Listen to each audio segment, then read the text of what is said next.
So good day mga ka-backyard. Ayan, papunta na po tayo sa ating backyard. So bibisitahin po natin and then ipapakita ko po sa inyo ang aking daily routine. Ayan, so samahan nyo po ako na panoorin. Sabay-sabay po nating panoorin ang ating daily routine. Ayan, so proud po akong i-share sa inyo. So ang dami na po nating alaga guys. Ayan, so but before that, syempre magbomba muna tayo ng tubig at ang ating paboritong intro. Let's go!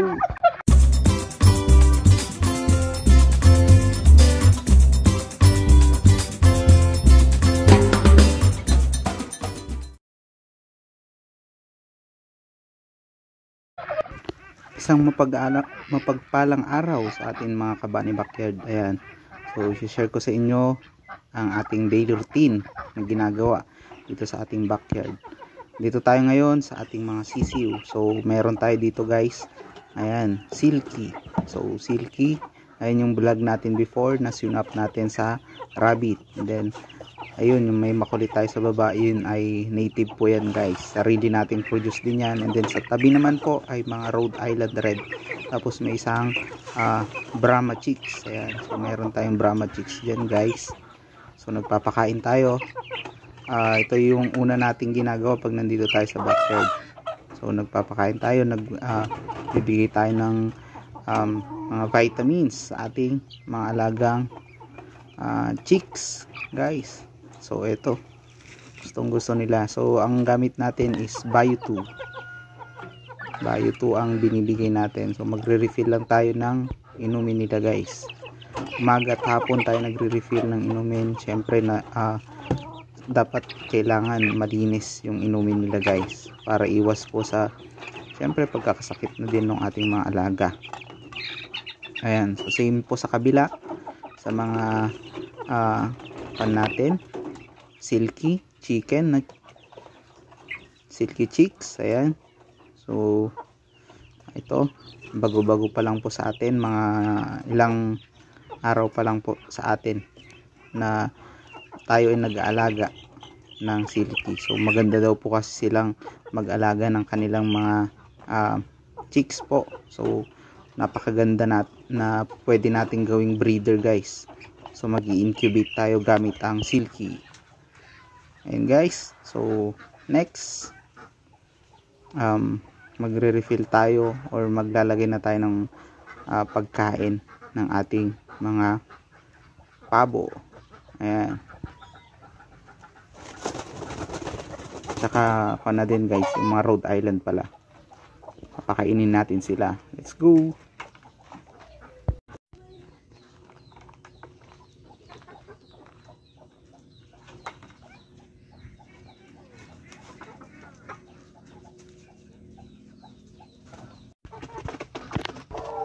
Ayan guys, so ito ay mix po yung nandito kasi meron po tayo ditong Black Australorp na dalawa. Hinalo na po natin yung Black Australorp sa kadahilan ng namatay po yung ating rooster. So hinalo na din po natin. Tapos meron po tayo dyan, mixed breed po siya ng silky tsaka native. Ayan yung kulay puti guys. Tapos itong mga natira ay Rhode Island. Ayan, swerte, meron tayong napulot ngayon, itlog. Ayan, so makikita na po natin ito once na namisa na. So meron dyan guys yung fake eggs. Ayan, mga fake eggs po dyan. So ang isang nakita natin dito na nangingitlog ay itong isang Black Australorp tsaka isang Rhode Island po yung nangingitlog dyan guys. Yung mixed breed ng silky ay kakatapos lang po mangitlog guys. Ayan, so next naman po na ginagawa natin ay ang pagbibigay ng tubig na may kasamang egg 1000 guys. Ito, egg 1000 po yung binibigay natin. So ganun din po, kailangan malinis yung kan natin. And then bagong tubig. Ayan, kita nyo naman sa background, fish pan. So ang daming tubig guys, pero sa poso po tayo kumuha guys. Ayan, papainumin na natin sila ng tubig na may halong egg 1000 para mas productive sila guys. Let's go.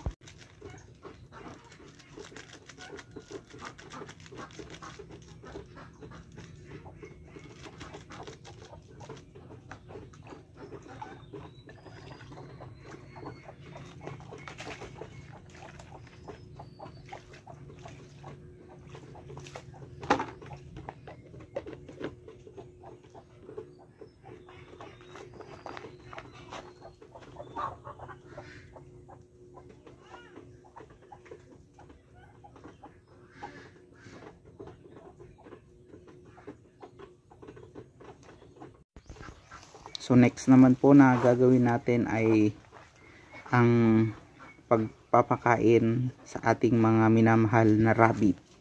Ayan guys. So let's go ulit. Ayan guys, eto naman yung ating mga rabbit. Ayan. Rabbit po natin. Ayan guys. Eto. Papakain naman tayo sa kanila. Ayan, meron tayong grenade dito guys. Ayan. Si Magpie. Tsaka si Pure Cali. Ayan, mga Pure Cali natin. Then, ito naman po yung mais natin. Konti na lang sila guys. Ayan, stop breeding na tayo ng mais. So, balak ko na silang i-dispose. Ayan, hindi na din natin maharap. Mais.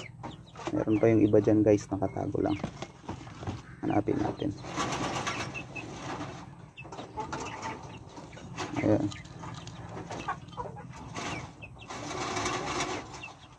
Meron pa doon.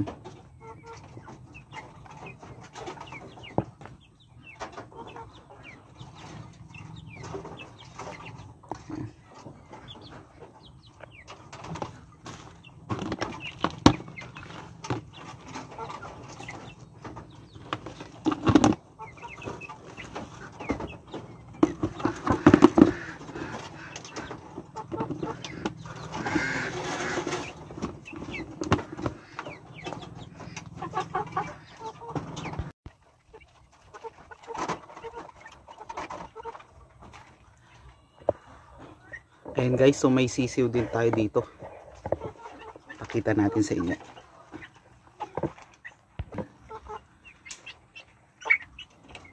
So pinakain na natin sila. Ito yung mga naka-isolate na mga sisiw din natin guys. Gawa ng may sipon. Ayan. Pero pagaling na sila guys. Ayan, Black Australorp tsaka Rhode Island Red. Actually, doon sa loob ng bahay natin meron pang naka-isolate na dalawa. Yun yung grabe na talaga guys. So, na-isolate natin sila. Ayan. So, punta na tayo sa kulungan ng ating mga pabo, Peking duck, at mga sisiw guys. So, let's go!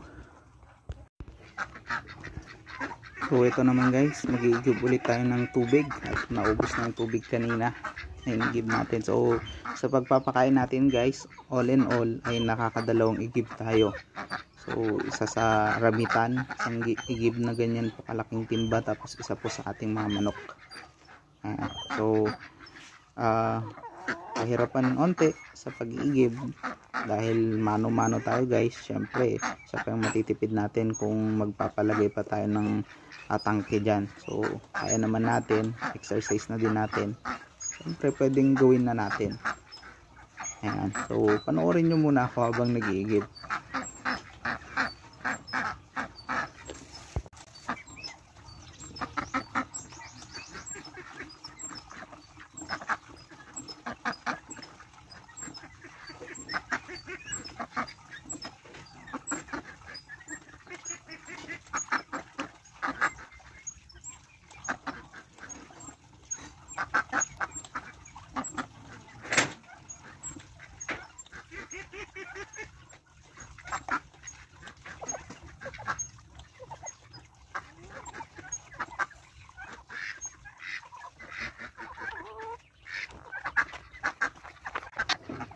So next naman guys ay ito sa ating mga Peking duck, pabo, and halo-halo na po yung nandito. And then yung mga sisiw natin guys, mga sisiw na Peking duck, and then Rhode Island. So meron po dyan, meron po yung mga 3 months and then 2 months na mga sisiw na Rhode Island.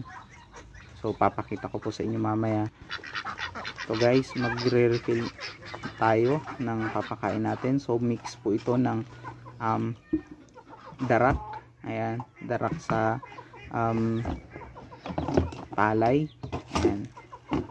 So mix po siya, 3 takal. Ayan. Minsan pag may mga tira-tira tayo guys, hinahalo na natin dyan. So tirang kanin, ayan, pagkain po yun ng mga natin, Peking duck tsaka pato. Then mga pabo na din guys. So kung madami tayong tira, ayan, pinapakain natin sa kanila. Syempre sayang yun guys, kaysa itapon natin, pakain na lang natin sa ating mga alagang hayop. Tapos ito naman po, feeds guys, pellet. Kuan po ito, halo po ng Integra saka duck layer pellet.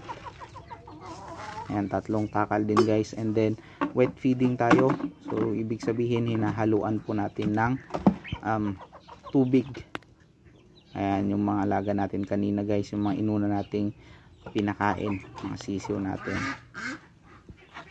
So wet feeding yung ginagawa natin para mas marami. So ayun. So samahan nyo ako guys, at magpapakain na ako ng aking mga alaga. Hindi ko na pinakita yung paghalo ko kasi baka mas lalo magtagal itong ating video pag pinakita pa natin. Ayan.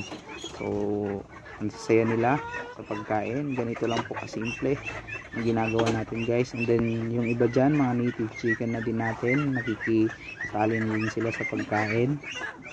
Ayan, so balak ko guys, may next vlog natin, papakita ko sa inyo yung extension na ginagawa ko. So hindi ko na po na video yun, siguro i-video ko na lang once na okay na, kasi pansin natin medyo masikip na sila dito. Ayan, masikip na kasi ilan yung Peking duck at Muscovy duck natin, and then may mga sisiw pa tayo. Once pinakawalan natin yung mga yun, ay naku po, sobrang sikip, crowded na sila dito. Baka merong mga mabugbog lang na mga alaga natin, so possible ikamatay nila yun once na mabuli sila ng mga ibang mga alaga natin. Kaya bumili ako ng bagong net. Ayan, total medyo maluwang pa yung area. Mag-extend ako guys para mas lumuwang pa at makapagparami pa tayo.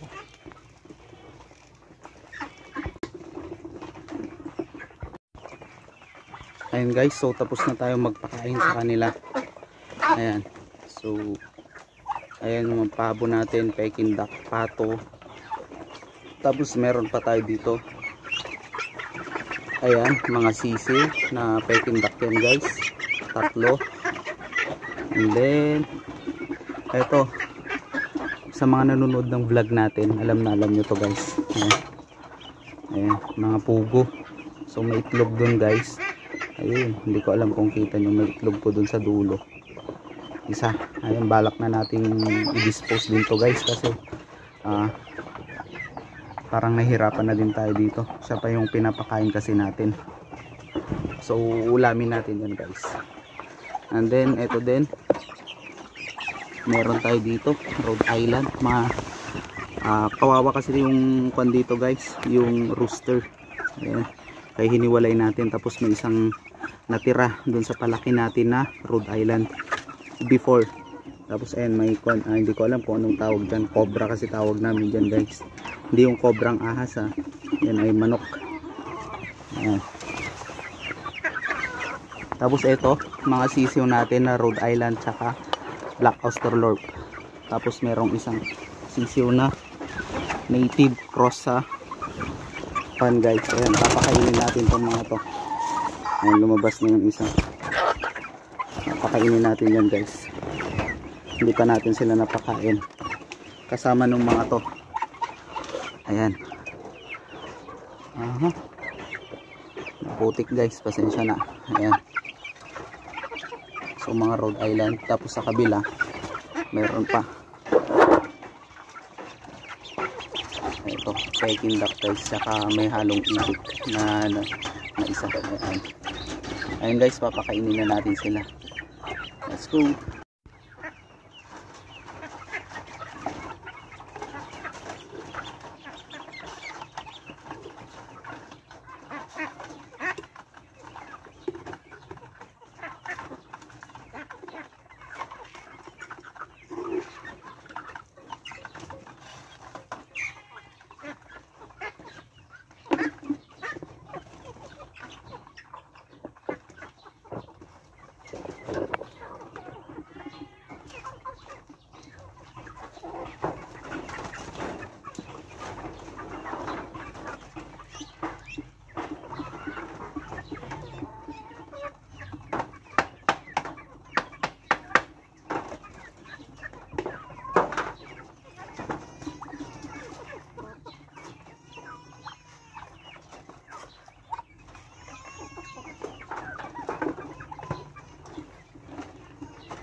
Bali, ang pinapakain pala natin mga kabakyard sa ating mga sisiw ay yung mga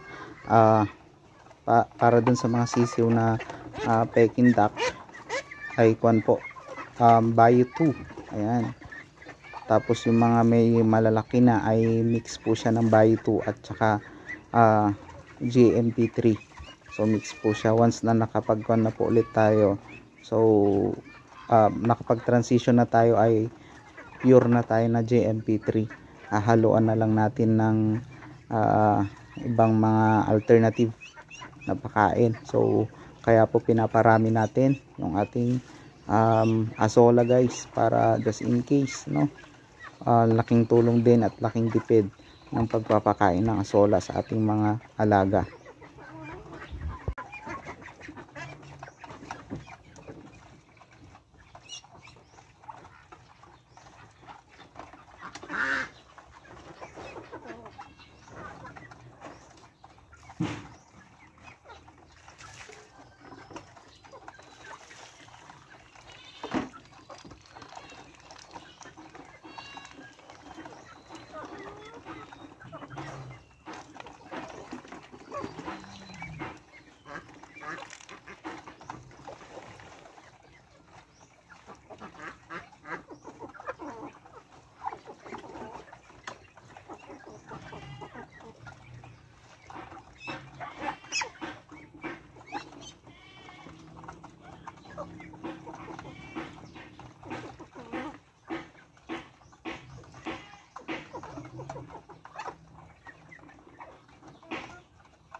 Ayun guys, so tapos na tayo dun sa backyard.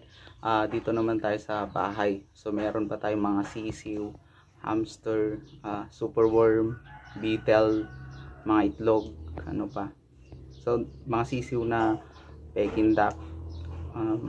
Wala na pala yung Peking duck dito. Rhode Island. Tapos Black Australorp. And then yung pinapagaling natin na isa, na dalawa na malala na may sakit na mga sisiw. So pakita ko na po sa inyo. Let's go. Ayan, so unahin natin dito guys. Ito pinakain na natin kanina, pero yung tubig hindi pa natin nabigyan. Ayan, so kung papansinin nyo po, yung isa meron po siyang foul pox, yung isa naman may sipon. So parehong malala na guys, kaya nilipat na natin dito. Ito pinakain na din natin. Ayan, so sa wakas guys, ito pala, meron na tayong papisang pabo. So out of 3 guys, ito actually napisa po yung 3, kaso ang nangyari, mamaya natin buksan kasi meron tayong mixed breed dito ng Black Australorp tsaka Rhode Island. Ayan guys, ang laki, ganda, future breeder natin yan guys. Tapos ito yung pabo. Ayan. Tapos ito guys, mga sisiw natin. Ayan, so 6 po ito. Ayan, binigyan na din natin ng pagkain nila, ubos na. Tubig ang hindi pa. Ayan, pakita ko po sa inyo. Ito lang po yung brooding natin guys, ganito lang po siya. Ayan, 2, 4, 6. Ayan, chinek natin kung kompleto pa, baka mamaya nasalisiyan tayo ng pusa. Dati nakain mga 5 piraso guys yung kinain ng pusa. Sayang na sayang, ganun talaga. And then, dito din yung ating mga papisa guys. Ayan, so, merong Rhode Island, Peking duck, pabo, meron pang pabo dyan guys, meron pang pato. Ayan, sayang yung pato guys, kaya natin incubate. Nababawasan yung itlog niya sa hindi natin alam na dahilan. So, hindi natin alam kung may kumakain ba o may nangunguha. Hindi natin alam, kaya in-incubate na natin. So from 10 guys, 13 na itlog, naging 10 na lang. Tapos yung iba, kita natin may crack, nilaga na natin guys. Tapos ito merong nagpa-incubate sa atin, Shamo guys. Ayan, sa pinsan ko yan. Hindi ko alam kung ilan yun, basta may marking siya. Tapos ito yung binili natin sa Shopee na guys, incubator. Ayan, nakalimutan pa pala natin yung itlog doon. Tapos ito yung next na pangsalang ulit natin. So 2, 4, 6, 7. Tapos meron tayong dalawang napulot doon guys. Ayan, so puntahan na natin yung iba pa. So ito naman yung ating mga hamster. Ayan, so ito, madaming anak guys yung pinakita natin sa previous vlog natin. Malalaki na po yung kanyang mga anak. Then ito naman po yung anak din ng isang hamster natin before. Nakabenta na tayo ulit dyan guys. So available pa po yan sa mga gusto mag-alaga ng hamster. Available pa po yan. Ito yung mga hamster natin. Ito yung isang pares. So binibreed natin. Then dito naman sa taas, ayan, papakita ko sa inyo kung gaano na po kadami yung beetle natin. And then mga worm guys, super worm, dami na po dyan. So by next week, pwede ko nang iwalay itong mga beetle. So kukuha na lang tayo ng lilipatan natin sa mga to. Ayan yung mga super worm natin, ang dami na nila. Or siguro bukas pwede na, lipat ko na yung total. Okay naman na yung box natin. Ito yung mga natin, beetle natin guys. So para maiwasan yung syempre baka mamaya yung mga worm natin kainin yung ibang mga beetle. So tapos na guys. Ayan, gusto ko lang pakita sa inyo kung ano yung daily routine natin. So araw-araw yun po yung ginagawa natin. Nagpapakain tayo ng mga rabbit, hamster, mice, mga chicks, mga heritage chicks, and then yung mga silky, Rhode Island, Black Australorp, Peking duck, pabo na chicks. So syempre andun din yung mga natin, heritage chicken na pinapakain natin. Then yung itlog, ayan, itlog na pinapaikot natin kasi manual incubator tayo. And then yung yung pugo, ayan yung pugo na pinapakain din natin. So madami guys. Ayan, so yung iba bibitawan na natin. So ayun, yung meron pa pala yung superworm tsaka beetle. Ayan, superworm tsaka beetle, madali lang naman siya alagaan. So sa mga napabisita lang dyan, nanood ng video natin, sana huwag nyo kalimutan mag like, share, and subscribe para lagi kayong updated sa mga upload natin. At the same time, para maisali ko kayo sa ating free raffle. So abangan nyo po yun. Problema lang po tayo kaya hindi pa po natin maituloy-tuloy guys. Yun lamang. Happy breeding mga ka-backyard.